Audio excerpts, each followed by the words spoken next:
eskubideen alde lan egiteko konpromisoa berresten dugu, gizarte justu baten alde, eta lan harremanetako esparru propioa inoiz baino gehiago beharrezkoa dela aldarrikatzen dugu. Eta bide horretan, iruditzen zaigu legebiltzar hau ezin dela gelditu, mutu, isilik, ezer esan gabe, ezer egin gabe. Eta bi iniziatiba, bi proposamen egiten ditugu legebiltzar honetatik eta legebiltzar honetan. Lehendabizikoa, diputazio iraunkorra biltzea izango da.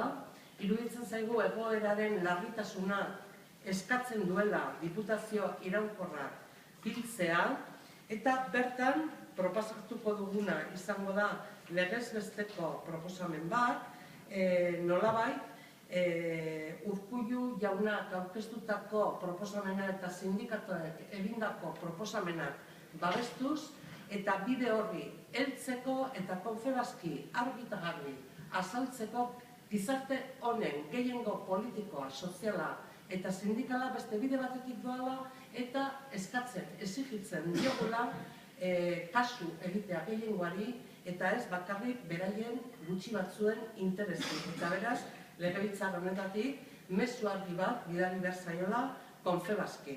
Hori da iniziatiba bat, diputazio iraunkorra biltzea eta horrelako erabaki bat hartzea. Eta bigarrena izango litzateke hemendik aurrera Jaurlaritzak egiten dituen kontratu publiko guztietan enpresa desberdinekin eta enpresa hauek lan erreforma betetzen edo aplikatzen baldin badute, kontratu horiek ez egitea. Kontratu publiko bat bakarrik ez egitea lan erreforma aplikatzen duten enpresekin. Eta